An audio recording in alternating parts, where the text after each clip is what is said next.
vou dar um exemplo para quem está achando meio abstrato tudo que a gente está falando. Então, a gente pode olhar, por exemplo, nos últimos, sei lá, você pega no último ano aí, nos últimos, sei lá, 2 anos, o Bitcoin, por exemplo, ele teve uma correlação bem grande com o mercado de ações, por exemplo, com o S&P. Isso é uma coisa que não acontecia antes, certo? Não que não acontecia, mas Correlação era menor. a correlação ficou muito grande. A correlação ficou muito grande, agora a gente está vendo uma correlação menor. Então, onde que andava assim, a ideia? Putz, por que está acontecendo essa correlação?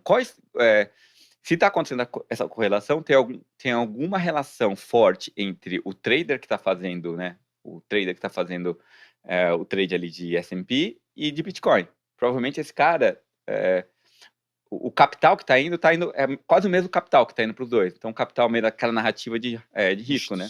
Risk on, então vamos embora. Como é que eu consigo capturar qual a porcentagem no mercado de cripto que está dentro desse capital? Que está usando, que é esse capital? E qual capital representado pelas pessoas que estão em cima de uma narrativa mais de reserva de valor, por exemplo, ouro? É uma pergunta que você pode fazer. E como é que os dados on-chain podem te dizer um pouco disso? Então, eu vou olhar assim e vou olhar as carteiras e ver em cada uma das carteiras, qual o tempo médio que ela segura uma moeda. Vou dar um exemplo X. E eu monto uma tese. Olha só como é um processo científico. Eu monto uma tese. Eu acho que o especulador, ele segura menos tempo uma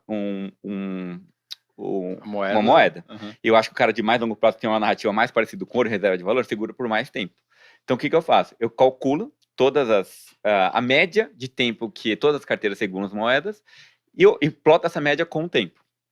E eu vejo se existe uma correlação entre a relação que eu tenho entre S&P e Bitcoin com o tempo médio das carteiras. E, por exemplo, essa informação poderia me dizer, não estou dizendo que diz, mas essa análise eu já fiz algumas vezes, que quando o tempo médio que fica um Bitcoin nas carteiras diminui, a correlação com o ouro deve aumentar. E quando o tempo de médio de Bitcoin fica nas carteiras aumenta, ao contrário. Ao contrário. Quando o tempo médio nas carteiras diminui, a relação é maior com reserva de valor, com ouro.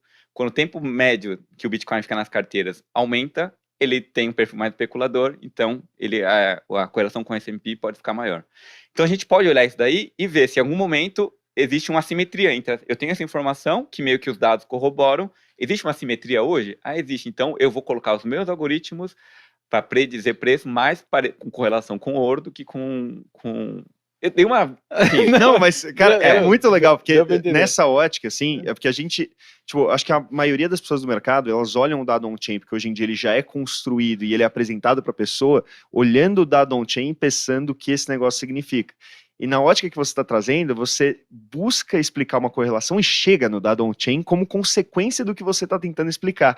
Você está invertendo o método científico, mas isso traz muito mais racionalidade para o que está sendo mostrado no dado on-chain. Então, para mim, que estou olhando de fora da dado on-chain, é um negócio mega interessante. Assim, beleza, o que o cara que criou esse gráfico estava tentando interpretar? Porque ele estava tentando interpretar alguma coisa.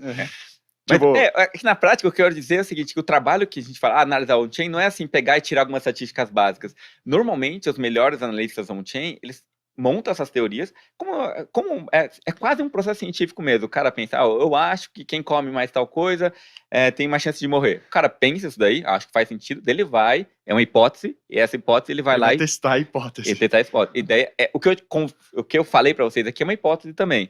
Eu vou lá e testo aquela hipótese. O mercado pode confirmar ou não essa hipótese. Os dados podem confirmar ou não. Uma vez confirmando, eu tenho uma tese para poder executar on-chain e ver se realmente acontece. É assim que aparece grande parte dos indicadores on-chain. Só que quando eles aparecem, cara, entrou lá no Glassnode, entrou no Coinmetrics, cara, o mercado vai, se tem alfa, o pessoal vai explorar, não tem jeito. Uhum. E não vai explorar assim, no papelzinho, cara, vamos botar em machine learning e bora, vambora. Então não tem...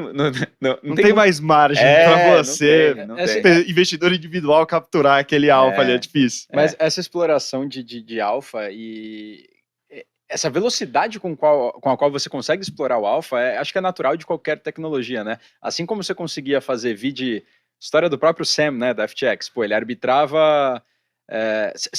no começo do Bitcoin, você ainda conseguia fazer a arbitragem que o cara fazia manualmente entre corretoras, porque era um tempo que dava pra fazer.